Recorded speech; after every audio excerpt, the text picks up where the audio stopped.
আর মাত্র কয়েকটা দিন, 12ই ফেব্রুয়ারি বাংলাদেশের ত্রয়োদশ জাতীয় সংসদ নির্বাচন। এই নির্বাচন শুধু ঢাকার জন্য নয়, আর এই নির্বাচন শুধু বাংলাদেশের জন্যও নয়। এই নির্বাচনের দিকে তাকিয়ে রয়েছেন ভারতের 140 কোটি মানুষ। কেন?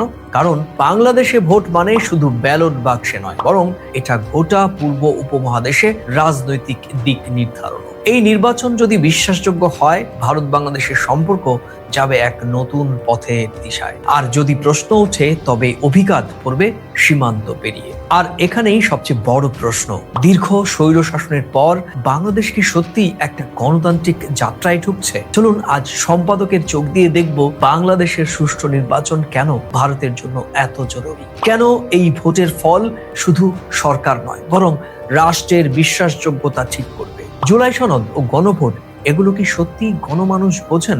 আন্তর্জাতিক গণমাধ্যম কি বাংলাদেশকে বিশ্বাস করছে? এই প্রশ্নগুলোর উত্তরই খুঁজবো আজকে সম্পাদকের চোখ দিয়ে। প্রিয় দর্শক, আপনারা দেখছেন সম্পাদকের চোখ। সম্পাদকের চোখ নিয়ে সঙ্গে আছি আমি, সুব্রত আচার্য। চলুন তাহলে আজকে বিশ্লেষণ শুরু করা যাক। প্রথমেই আসবো বাংলাদেশের বাস্তবতা নিয়ে। বাংলাদেশের মানুষ বহু বছর ধরেই ভোট দিয়েছেন, কিন্তু ভোটের ফল নিয়ে প্রশ্ন উঠেছে বারবার। প্রতিদ্বন্দ্বিতা ছিল, কিন্তু মাঠ সমান ছিল কিনা সেই বিতর্ক এখনো মেটেনি। ফলে কি হয়েছে দেখুন, ভোট মানেই উৎসব নয়, ভোট মানেই উত্তেজনা। আর অনেকের কাছে ভোট মানেই ফল তো আগেই জানা। আর এই জায়গা থেকেই এই নির্বাচনের গুরুত্ব একদমই আলাদা। কারণ এটা শুধু আরেকটা নির্বাচন নয়, এটা দীর্ঘ স্বৈর শাসনের পর গণতান্ত্রিক স্বীকৃতির লড়াই। চলুন এখন ভারতের দিকটা দেখি। বাংলাদেশে যদি একটি দুর্বল প্রশ্নবিদ্ধ সরকার আসে, ভারতের জন্য তার মানে কি? সীমান্তের অস্থিরতা, চরমপন্থার জায়গা খোলা, কূটনীতিতে অনিশ্চয়তা। আর যদি একটা শক্তিশালী নির্বাচিত সরকার আসে, তাহলে ভারতের সামনে থাকে একজন বৈধ অংশীদার। সে কারণেই ভারতের চোখ এই নির্বাচনে। এবার আসি গণভোট প্রসঙ্গে। এই নির্বাচনের সঙ্গে জড়িয়ে রয়েছে জুলাই সনদ। এটা শুধু কাগজে নয়, এটা ভবিষ্যৎ রাষ্ট্রচিন্তার দলিল। কিন্তু প্রশ্নটা কঠিন, বাংলাদেশের সাধারণ মানুষ কি সত্যি জানেন এই গণভোটের মানে কি? এর আইনি বা রাজনৈতিক প্রভাব কতটা গভীর? নাকি অনেকের কাছেই এটা শুধুমাত্রই আরেকটা চিহ্নে সিল মারা, হ্যাঁ বা না?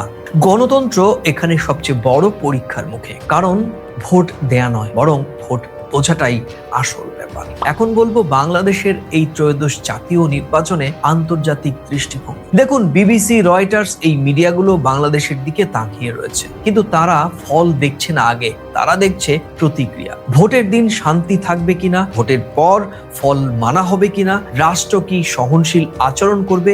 আর এই প্রশ্নগুলোই আন্তর্জাতিক বিশ্বাসের মাপকাঠি। এখানে প্রথম কলকাতার দৃষ্টিভঙ্গি খুবই পরিষ্কার। প্রথম কলকাতা মনে করে এই নির্বাচন বাংলাদেশের জন্য একটা বড় মোড় ঘোরানোর সুযোগ, আর ভারতের জন্য এটা একটা বাস্তব পরীক্ষা। গণতন্ত্রকে স্থিতিশীলতার শত্রু ভাবলে দু দেশেরই ক্ষতি হবে, কারণ ইতিহাস বলছে বৈধতা ছাড়া স্থিতিশীলতা মোটেও টেকে না।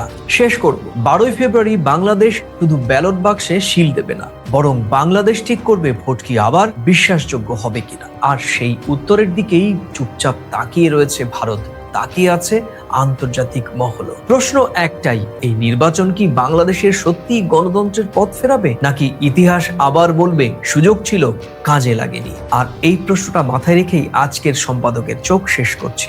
বিশ্লেষণের কোন অংশের সঙ্গে আপনি সহমত, কিংবা পুরো বিশ্লেষণের সঙ্গে আপনি ভিন্নমত কিনা, লিখে অবশ্যই জানাতে পারেন মন্তব্যের কলামে। আর আজকে এই চ্যানেলটিতে নতুন এলে পুরনো ভিডিও দেখে চ্যানেলটি সাবস্ক্রাইব কিংবা লাইক করতে পারেন। আমরা প্রতিদিনকার মতো আমাদের ভিডিও প্রথমে ইউটিউব এবং পরে ফেসবুকে আপলোড করি, দেখার আমন্ত্রণ দিই। তাহলে আজ এ পর্যন্তই, আবার দেখা হবে নতুন কোনো বিষয় নিয়ে সম্পাদকের চোখে। ততক্ষণ ভালো থাকুন, সুস্থ থাকুন, সবাই নিরাপদে থাকুন।